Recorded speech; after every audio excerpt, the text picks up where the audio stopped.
Good morning all of you. Good morning my dear students. How are you everyone? कैसे हैं आप सब लोग? And here I am your educator Manjari Chaudhary. Okay, and I have completed my studies from BHU Banaras Hindu University.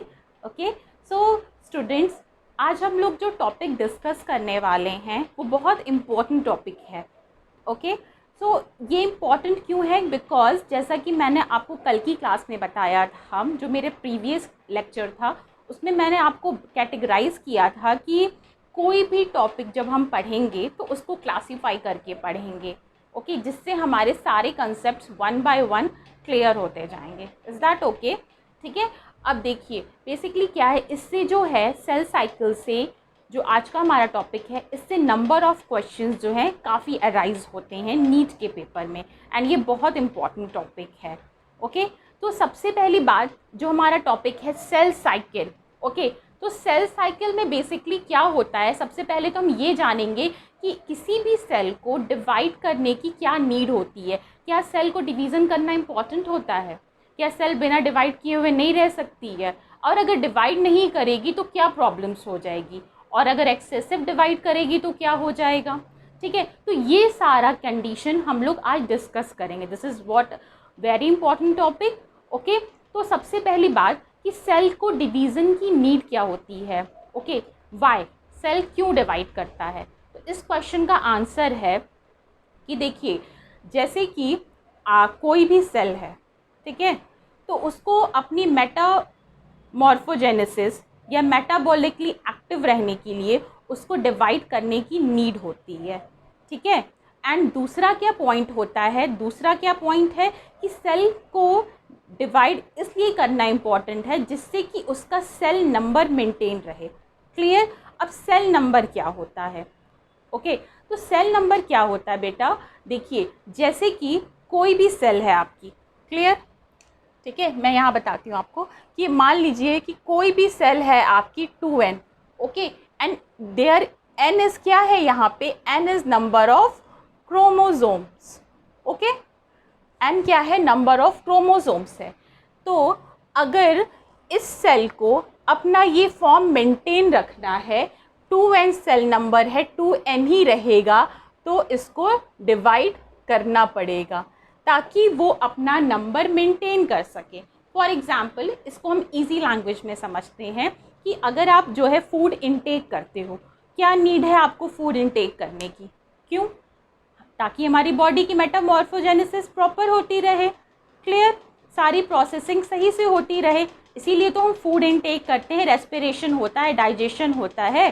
Clear? तो इसी तरह से किसी भी सेल का नंबर मेंटेन करने के लिए उसको सेल को डिवाइड करना ज़रूरी होता है. अब नेक्स्ट क्वेश्चन ये आता है कि अगर सेल डिवाइड करती है to maintain its number, okay, to maintain its number, तो ऐसा भी तो हो सकता है कि सेल डिवाइड करती जा रही है, डिवाइड करती जा रही है एंड मल्टीपल सेलुलर जो है सेल का एक बन जाएगा. तो इससे क्या होगा? इससे तो ये होगा कि रैंडमली सेल डिवाइड कर रही है. ठीक है, तो ये भी एक रॉन्ग प्रोसीजर होता है. जब भी सेल डिवाइड करती है तो एक कंट्रोल के अंदर करती है, एक रेगुलेशन के अंदर करती है. ओके, जिससे कि उसका नंबर जो है जितनी हमें नीड है उतना ही प्रोड्यूस कर सके. फॉर एग्ज़ाम्पल अगर मुझे 2n नंबर की सेल चाहिए, मेरी डिमांड है, बॉडी की रिक्वायरमेंट है, तो ये 2n ही रहेगी. ओके, ये ऐसा नहीं करेगी ड्रास्टिकली कि ये 4n या 6n या मल्टीपल जो है नंबर ऑफ सेल्स में डिवाइड कर जाए. ऐसा नहीं है कि ये कभी ड्रास्टिक चेंजेस बॉडी में होते नहीं हैं. चेंजेस होते हैं तभी, जब ये ड्रास्टिक चेंजेस बॉडी में होते हैं तब जाके ही ट्यूमर सेल्स का फॉर्मेशन होता है या कैंसरस सेल्स का फॉर्मेशन होता है. जब सेल अपना नंबर ऑफ डिवीज़न डिसरेगुलेट हो जाता है, प्रॉपर सेल डिवीज़न नहीं होता है, तो सेल किस में चेंज हो जाती है? सेल चेंज हो जाती है किसमें? कैंसरस सेल में और ट्यूमर सेल में. क्लियर हो गई बात कि सेल का डिवीज़न क्यों होता है, क्या नीड होती है सेल डिवीज़न होने की. ओके एवरीवन, चलिए बच्चे अब हम लोग आगे देखते हैं. अब तो यहाँ तक तो बात क्लियर होगी. नेक्स्ट देखते हैं कि जब कोई भी सेल डिवाइड करती है तो वो किस पैटर्न में करती है, ठीक है। क्या उसका प्लेन ऑफ एक्शन होता है कि वो इस तरीके से डिवाइड करिए। यहाँ मैं आपको क्लियर करना चाहूँगी कि अगर कोई भी सेल है वो दो तरीके से डिवाइड करती है। एक तो अगर मान लीजिए ये कोई सेल है तो ये दो सिमेट्रिकल, दो आइडेंटिकल प्लेन्स में डिवाइड करेगा, तो that is known as what, that is symmetrical plane of division of any cell. Clear.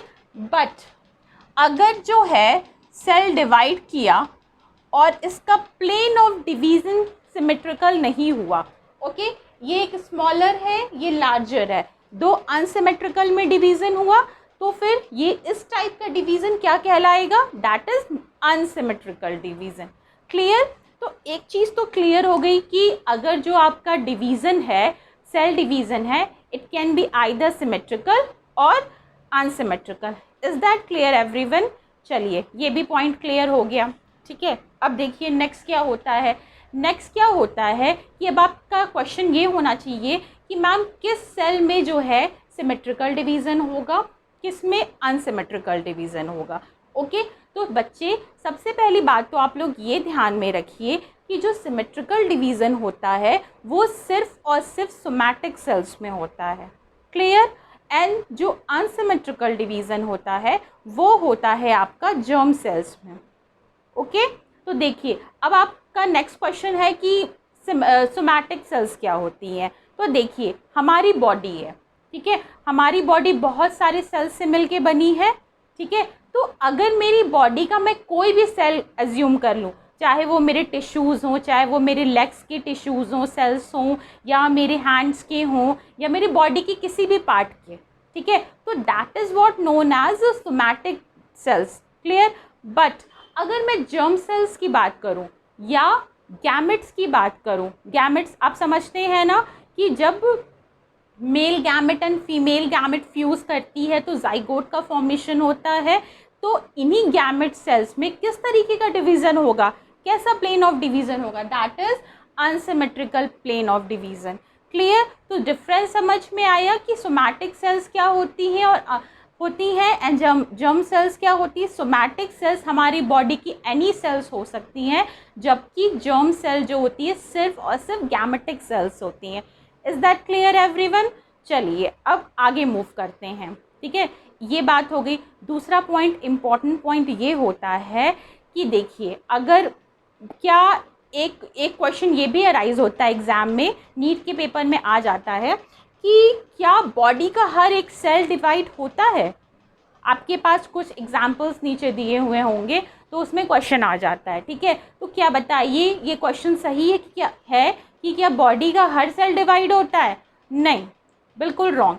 Body का हर सेल डिवाइड नहीं होता है। तो कौन से ऐसे सेल्स हैं जो डिवाइड नहीं होते हैं? Okay, that is RBC, red blood cells.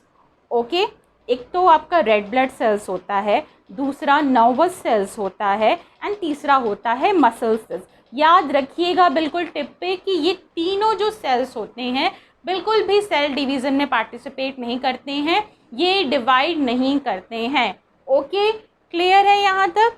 चलिए भाई बिल्कुल क्लियर है। अब आगे देखते हैं, मूव करते हैं, अब स्टोरी को आगे पढ़ाते हैं।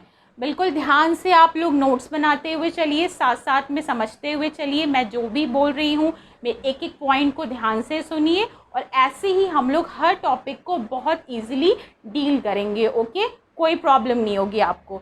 चलिए ठीक है। अब देखिए बेटा, होता क्या है कि सेल साइकिल क्या होती है। आज हम लोग जो है सेल साइकिल का पूरा एक फ्लो चार्ट में डिस्कस करेंगे कि क्या होता है सेल साइकिल, कितने क्या क्या चीज़ें इसमें इन्वॉल्व होती हैं। ओके, जनरली बच्चे जो हैं, स्टूडेंट्स जो हैं, वो काफ़ी कंफ्यूज हो जाते हैं कि इंटरफेस क्या होता है, G1 S G0 स्टेजेस क्या होती हैं, वो माइटोसिस को, एम फेस को, सबको वो बिल्कुल मिक्स कर देते हैं। बट नहीं, हम लोग बिल्कुल वन बाय वन एक एक चीज़ को क्लियर करते हुए चलेंगे। ओके, सो दैट जिससे कि आपको बहुत हेल्प मिलेगी। एंड ये जो फ्लो डायग्राम है इसी तरीके से पढ़ने की आदत डालिए। मैं आप श्योरिटी से कहती हूँ कि आप लोगों को कभी भी कोई भी प्रॉब्लम नहीं होंगी। ठीक है। कल के लेक्चर में मैंने बताया था कि आप लोग हैबिट बनाइए फ्लो चार्ट बनाने की, फ्लो डायग्राम्स में पढ़ने की, सो दैट आप एक एक कॉन्सेप्ट की कहीं भी मिक्सिंग नहीं हो पाएगी और सब कुछ बिल्कुल ट्रांसपेरेंट होगा। ओके एवरीवन, चलिए ठीक है। सेल साइकिल, देखो बच्चा होता क्या है कि सेल साइकिल जो होता है ये 2 पार्ट में डिवाइड होता है। सेल साइकिल में कितने पार्ट होते हैं? 2 पार्ट होते हैं, ठीक है। पहला क्या होता है आपका? इंटरफेज होता है, ठीक है, एंड दूसरा क्या होता है? डिवीजन फेज होता है। अब भाई इंटरफेस क्या होता है? What is interface? क्वेश्चन आता है किसी भी फॉर्म में, आइदर ऑब्जेक्टिव या subjective, but concept should be clear. Concept clear है तो आप सारे क्वेश्चंस का आंसर दे देंगे। चलिए ठीक है, अब आगे मूव करते हैं कि व्हाट इज इंटरफेस। यही याद रखिएगा कि सेल साइकिल में 2 पार्ट होते हैं, एक होता है आपका इंटरफेस, दूसरा होता है डिवीजन फेज। क्लियर? अब इंटरफेस क्या होता है? देखो बेटा होता क्या है कि इंटरफेस क्या होता है, एक प्रिपरेटरी फेज होता है, ठीक है। प्रिपरेशन समझते हैं आप लोग, जैसे कि आप लोग एग्ज़ाम की प्रिपरेशन कर रहे हैं, आपका एग्ज़ाम का एक डेट आता है एंड आप लोग पूरे साल जो है डेडिकेशन के साथ अपनी एग्ज़ाम की प्रिपरेशन करते हो, तो ये आपका क्या है? ये आपका प्रिपरेटरी फेज है, ओके। एंड एक पर्टिकुलर डे पे आपका एग्जामिनेशन डिसाइड होता है एंड उस दिन जाके आप एग्ज़ाम दे के आते हो। क्लियर? ठीक है। अब देखिए होता क्या है कि ठीक उसी तरीके से जो सेल होती है वो भी डिवीज़न करने से पहले, याद रखो, डिवीज़न करने से पहले अपने आप को प्रिपेयर करती है, अपनी चीज़ों को बूस्टअप करती है, ठीक है, कि मुझे डिवाइड करना है। ओके, तो आप उसको प्रिपरेशन तो करनी पड़ेगी। जिस तरीके से आपको एग्ज़ाम देने से पहले पढ़ाई करनी पड़ती है, प्रिपरेशन करनी पड़ती है, ठीक उसी तरीके से सेल को भी डिवाइड करने से पहले खुद को प्रिपरेशन करना होता है, ठीक है। अब देखिए उस प्रिपरेटरी फेज को क्या बोलते हैं? उस प्रिपरेटरी फेज को बोलते हैं इंटरफेस। इज दैट क्लियर बच्चा? चलिए अब आगे देखिए, ये जो इंटरफेस होता है जिसको हम लोग प्रिपरेटरी फेज बोलते हैं, इसमें कितने फेजेस होते हैं? इसमें देखिए पहला फेज होगा G0 फेज, इसको G0 कहते हैं। दूसरा होता है G1 फेज, तीसरा होता है S फेज एंड चौथा होता है G2 फेज। देखो बेटा इसको इसी सीक्वेंस से याद रखना है, ओके। फर्स्ट आएगा G0, then G1, then S and then G2। अपने मन से क्लासीफाई नहीं करना है कि पहले G1 करेंगे देन G2 करेंगे देन बीच में S कर देंगे, नहीं, ये जो सीक्वेंस होता है इसी को फॉलो अप करना है, ओके। अब ये जो सीक्वेंस है G0 S, G0 G1 S G2, इसको क्या बोलते हैं? इंटरफेज है, ओके। क्लियर? चलिए अब देखिए दूसरा पॉइंट क्या होता है। ये जो G0 स्टेज होता है बच्चा, इसमें क्या होता है कि ये जो G0 स्टेज है इसको कहते हैं आपका रेस्टिंग फेज, ओके। हो गया आप लोगों को कि G0 स्टेज क्या होती है? G0 स्टेज क्या होती है? रेस्टिंग फेज होता है, या इसे हम लोग क्वेश्चन फेज भी कहते हैं, जिसमें क्या होता है, जिसमें सेल जो है डिवाइड नहीं करती है, रेस्टिंग फेज में होती है। क्लियर है? चलिए आगे मूव करते हैं। अब देखिए आगे मूव करते हैं, इसमें आगे क्या होता है। नेक्स्ट जो फेज़ होता है वो होता है G1 फेज़, ओके। अब G1 फेज़ में क्या होता है, यहाँ पे मूव करिए थोड़ा सा आप लोग, यहाँ पे देखिए। पहले हम लोग इसको थोड़ा डिटेल में देखेंगे। देखो बच्चा होता क्या है कि G1 फेज़ जो होता है सेल की एक साइकिल है आपकी, ओके। जैसा कि मैंने यहाँ दिखाया है, सेल की एक साइकिल है जिसमें G1 फेज़ है, S फेज़ है, G2 फेज़ है, M फेज़ है। क्लियर? 1 बाय 1 एक एक फेज़ को कवर किया है। सबसे पहला G1, देन S, फिर G2, फिर M। अब देखिए G1 फेज़ में क्या होता है, ये जो G1 फेज़ होता है आपका वो 11 आवर्स का होता है। कितने आवर्स का होता है? 11 आवर्स का होता है, ठीक है। ये आवर्स को मैनिपुलेट मत करिएगा आप लोग, ये बिल्कुल कांस्टेंट वैल्यू है, ओके। तो G1 फेज़ जो होता है 11 आवर्स का होता है, ओके। अब G1 फेज़ में होता क्या है, बेसिकली बेटा आपको हर फेज़ का फंक्शन पता होना चाहिए कि इस फेज़ में क्या प्रोसेस हो रहा है, देन नेक्स्ट फेज़ में क्या प्रोसेस हो रहा है, देन G2 में क्या प्रोसेस हो रहा है, देन M फेज़ में क्या प्रोसेस हो रहा है, ठीक है। अब देखिए G1 में क्या होता है, G1 जो है 11 आवर्स का है, पॉइंट 1। क्लियर। दूसरा क्या होता है, जीवन में जो सेल की साइकिल होती है, जो सेल का साइज होता है वो इंक्रीज़ करता है।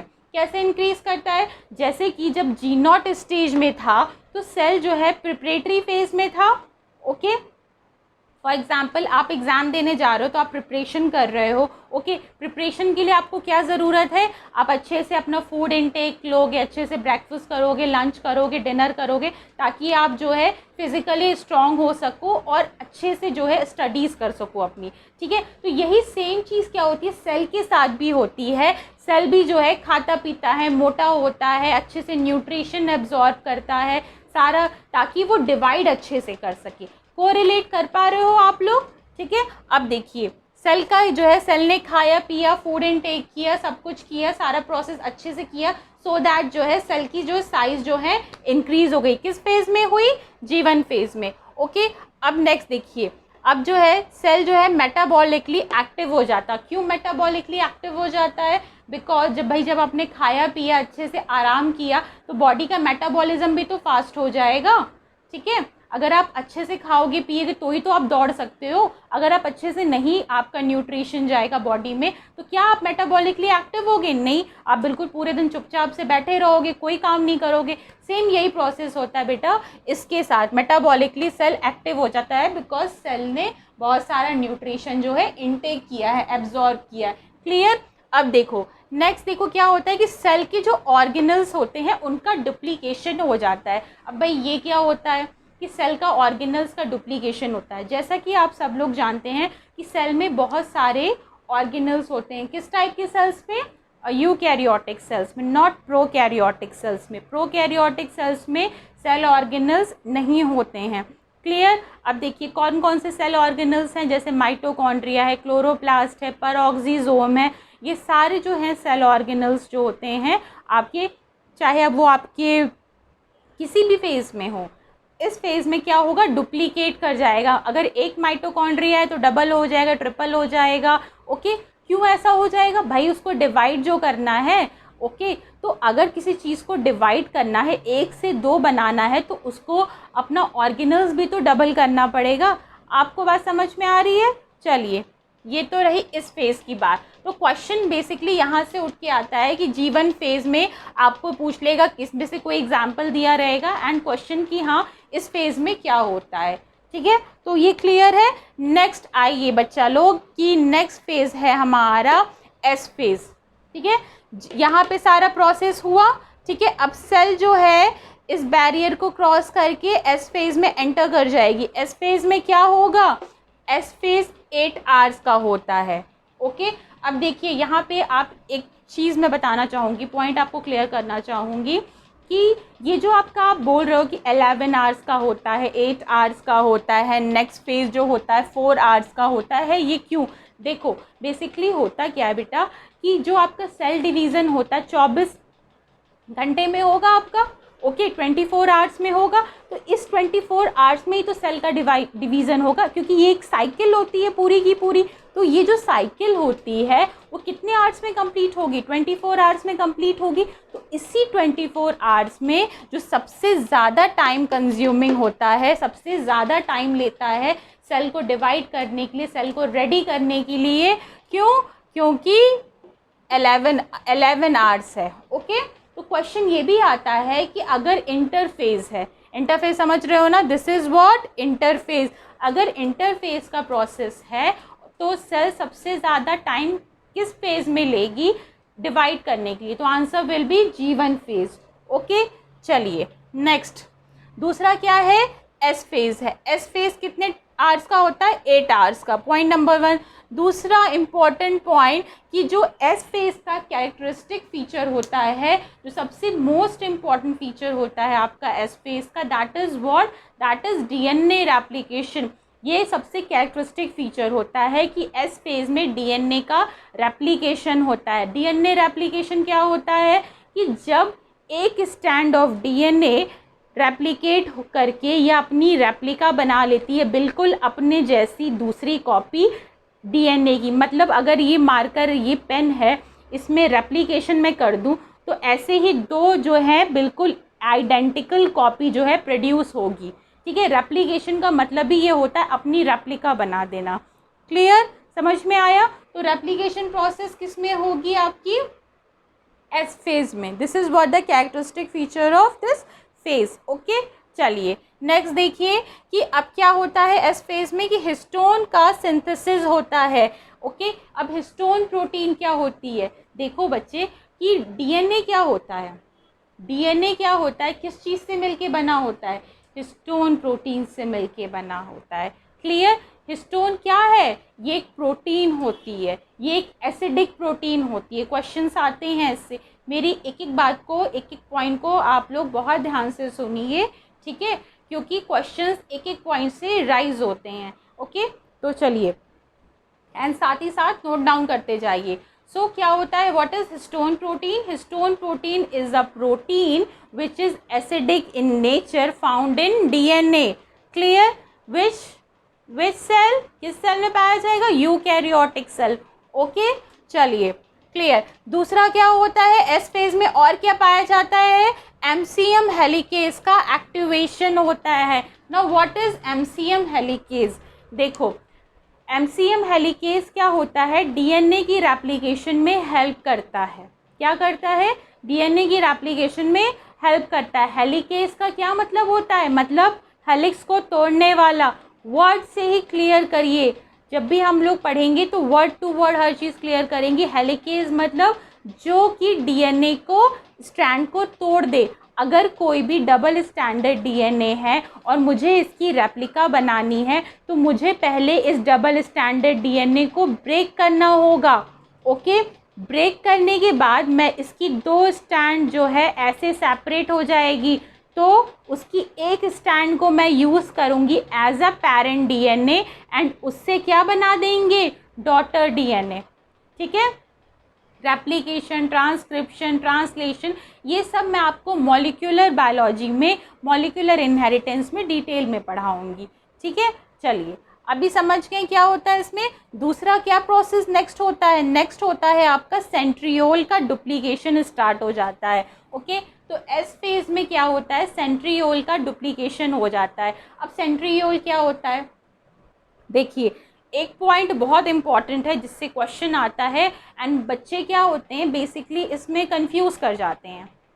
ओके, कंफ्यूज कर जाते हैं और एग्जामिनर को अच्छे से पता होता है कि आप कहाँ कंफ्यूज करते हो, कहाँ गलत करते हो एंड वो इसी पॉइंट पे टारगेट करते हैं। क्लियर? देखो बेटा होता क्या है, जो सेंट्रियोल होता है वो जो है एनिमल सेल में प्रेजेंट होता है। इस पॉइंट को याद रखना कि जो सेंट्रियोल होता है वो सिर्फ और सिर्फ एनिमल सेल में प्रेजेंट होता है, प्लांट सेल में सेंट्रियोल नहीं होता है।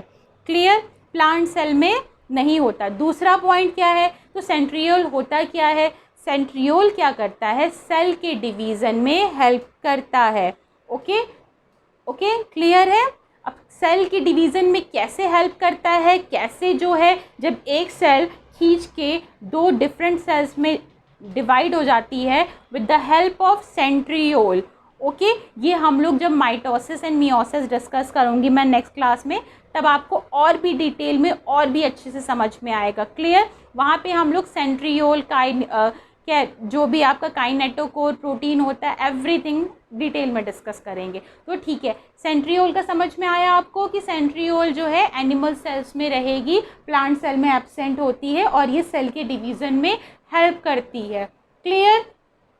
चलिए, तो इसी का सेंट्रियोल का डुप्लीकेशन हो जाएगा, दो सेंट्रियोल्स बन जाएंगे। नेक्स्ट क्या होता है? आपका G2 फेज़ होता है। G2 फेज़ बेटा कितने आवर्स का होता है? 4 आवर्स का होता है। सेम चीज़ यहाँ भी होती है कि सेंट्रियोल का डुप्लीकेशन कंप्लीट हो जाएगा। बेटा देखिए यहाँ से क्वेश्चन फ्रेम होता है, ये देखिए यहाँ पे आपका क्या हुआ? सेंट्रियोल का डुप्लीकेशन जो है स्टार्ट हुआ है।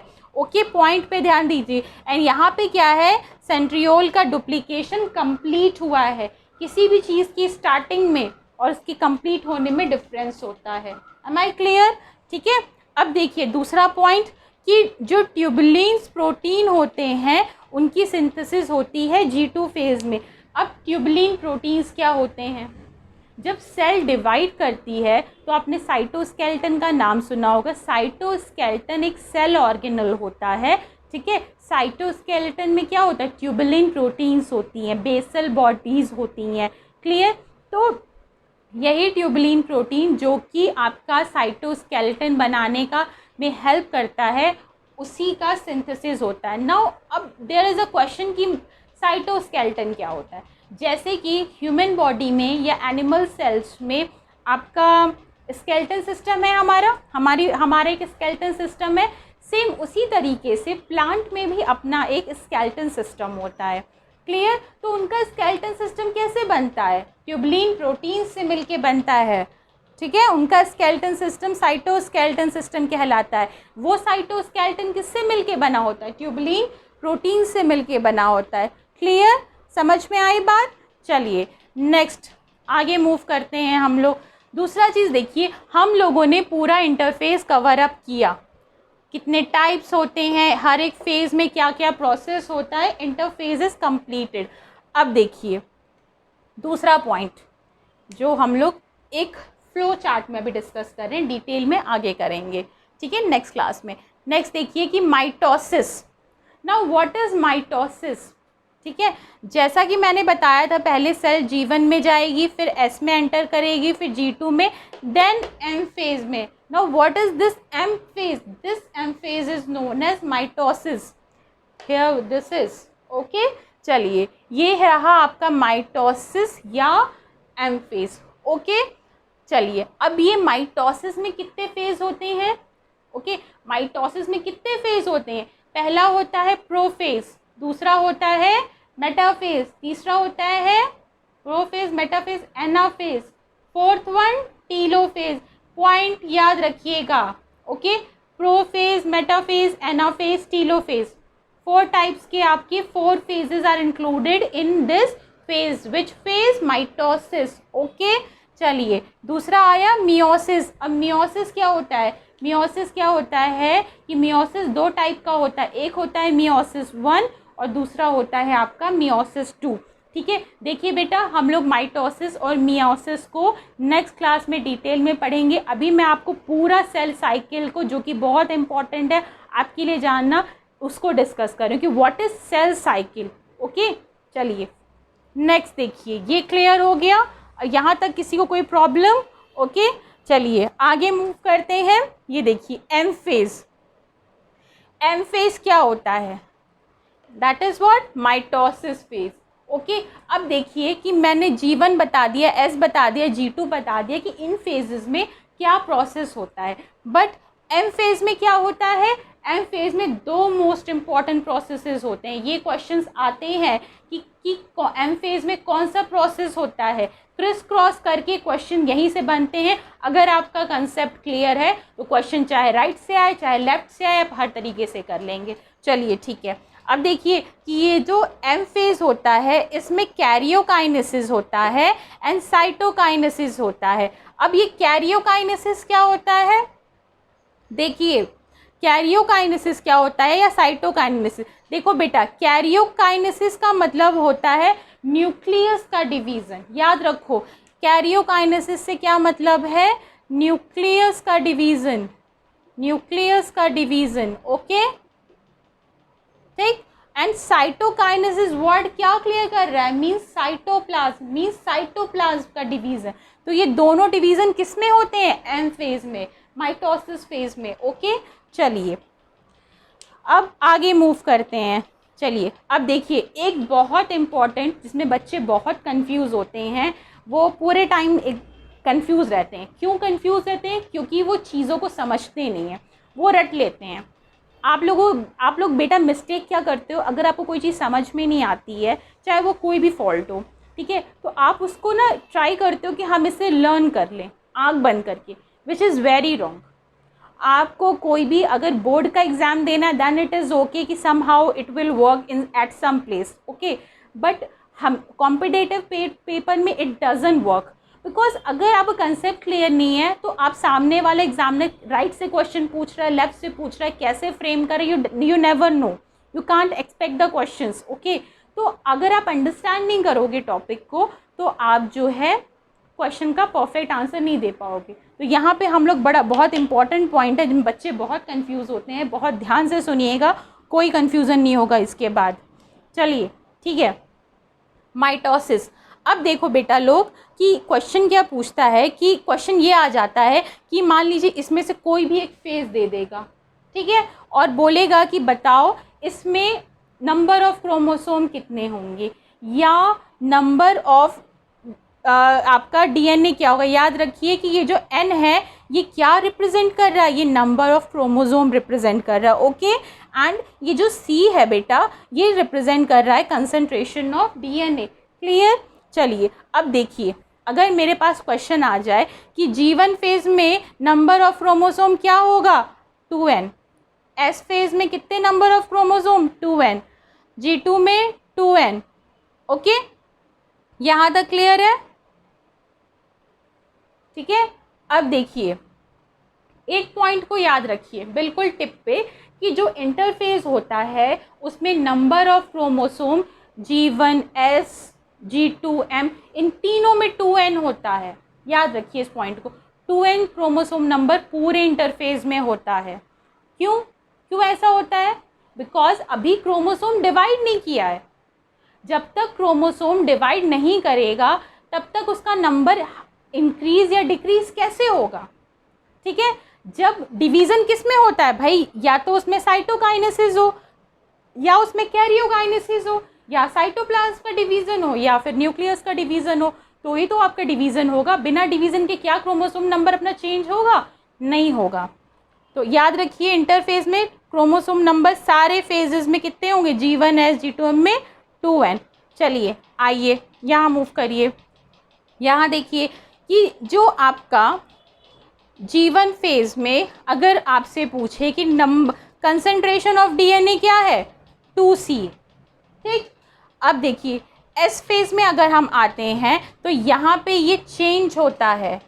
अब आप पूछोगे कि मैम ये कैसे चेंज हुआ, तो मैं आपको बताऊंगी कि बेटा जैसा कि मैंने आपको यहाँ पे ये पॉइंट बताया था कि S फेज को क्या बोलते हैं, डीएनए रेप्लिकेशन, मतलब डीएनए की सिंथेसिस, ओके। सिंथेसिस ऐसे याद कर लो, एस फॉर सिंथेसिस। तो जब डीएनए की सिंथेसिस होगी, और मैंने बताया है, मैंने क्या पूछा है, सी फॉर कंसंट्रेशन ऑफ डीएनए। तो जब डीएनए की सिंथेसिस होगी मतलब डीएनए का अमाउंट बढ़ेगा। तो भाई पहले क्या था, पहले था 2C, ठीक है। तो जब सिंथेसिस हो गई एस फेज में तो कितना आ गया 4C, ठीक है। लेकिन क्रोमोसोम की क्या कुछ भी इंक्रीज या डिक्रीज हुआ? मैंने क्रोमोसोम की बात की क्या यहाँ पे? नहीं की, मैंने तो सिर्फ डीएनए की सिंथेसिस की। तो डीएनए का सिंथेसिस 2C था पहले, अब 4C हो गया। Clear everyone. चलिए क्रोमोसोम का नंबर कांस्टेंट है। अब क्वेश्चन की G2 में जो है डीएनए का कंसंट्रेशन कितना होगा, तो G2 में भी 4C होगा। कैसे होगा भाई, जब यहाँ पे सिंथेसिस होके 2C से 4C में चेंज हो गया तो यही 4C तो आगे मूव करेगा, बिकॉज अभी जो है आपका जो बना हुआ फाइनल प्रोडक्ट है वही तो नेक्स्ट फेज में एंटर करेगा, ठीक है। मम्मी जो खाने के लिए देंगी वही तो आप टिफ़िन में लेके जाओगे। तो सेम यही कॉन्सेप्ट है कि भाई यहाँ पे जो बना वही तो आगे मूव करेगा। Is that clear? चलिए अब फिर यहाँ तक क्लियर है। अब देखिए यहाँ पे आते हैं कि ये जो एम फेज़ होता है या माइटोसिस होता है, ये कितने टाइप का मैंने बताया था आपको, prophase, metaphase, anaphase, telophase. Clear. अब देखिए प्रोफेज में पूछता है कि एम फेज़ में, प्रोफेज में कितना कंसंट्रेशन ऑफ डीएनए होगा, तो 4C होगा। क्लियर।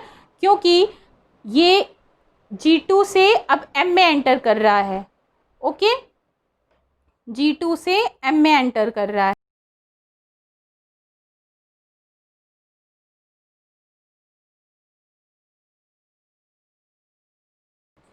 यहाँ तक आप लोगों को क्लियर हुआ? देखिए अगर ये प्रोफेज में पूछेगा तो ये 4C आएगा, ओके।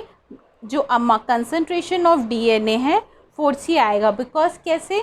क्योंकि ये जो G2 है, G2 के सेल्स ही तो M फेज़ में एंटर करेंगे, एंड M फेज़ का जो पहला वाला फेज़ होता है वो होगा आपका प्रोफेज, ओके। तो प्रोफेज में अगर क्वेश्चन आए तो कितना होगा, 4C होगा कंसंट्रेशन ऑफ डीएनए, ओके। अब देखिए प्रोफेज से किस में सेल एंटर करेगी, मेटाफेज में, तो यही सेल नंबर इसमें भी एंटर कर जाएगा 4C। बट यहाँ पे इम्पॉर्टेंट चीज़ क्या कंसीडर करने वाली है आपकी, इम्पॉर्टेंट चीज़ ये है कि मेटाफेज में क्या होता है बेटा, बेसिकली कि मेटाफेज पे जो क्रोमोसोम्स होते हैं वो एक ऐसे इस तरीके से अरेंज हो जाते हैं, ठीक है। एक मेटाफेजिक प्लेट होती है जिसमें क्रोमोसोम्स जो है अरेंज हो जाते हैं। तो मैंने अगर बताया आपको कि यहाँ पे 4C नंबर ऑफ क्रोमोसोम्स हैं, तो वो किस में चेंज हो जाएंगे, 2C में चेंज हो जाएगा, वो अपना नंबर रिड्यूस कर लेगा। ओके, नेक्स्ट देखिए कि एनाफेज में यहाँ पे फाइनल कितने क्रोमोसोम्स, कितने कंसंट्रेशंस ऑफ डीएनए हो गए, 2C। तो यही 2C किस में एंटर करेगा, एनाफेज में 2C, देन यही एंटर करेगा 2C टीलोफेज में। तो अब आपको क्लियर हुआ कि किस तरीके से जो आपका क्रोमोसोम्स नंबर है, ये आपका कंसंट्रेशन ऑफ डीएनए है, क्या वेरिएशन हो रहा है किस तरीके से, एंड इससे बेटा बहुत क्वेश्चंस आते हैं। ओके, सो ये था आपका ओवरऑल सेल साइकिल के बारे में जो हमने डिस्कस किया कि सेल में सेल साइकिल किस तरीके से ऑपरेट होती है। ओके, एंड नेक्स्ट क्लास में, जब भी हमारी नेक्स्ट क्लास होगी, उसमें हम लोग इसके आगे डिस्कस करेंगे about the mitosis. Okay, so thank you so much for joining this session, for joining this class, and please like this channel, please share this video with your friends, and जितना हो सके इस video को share करिए, and just subscribe to my channel. Thank you for watching my channel. Thank you so much.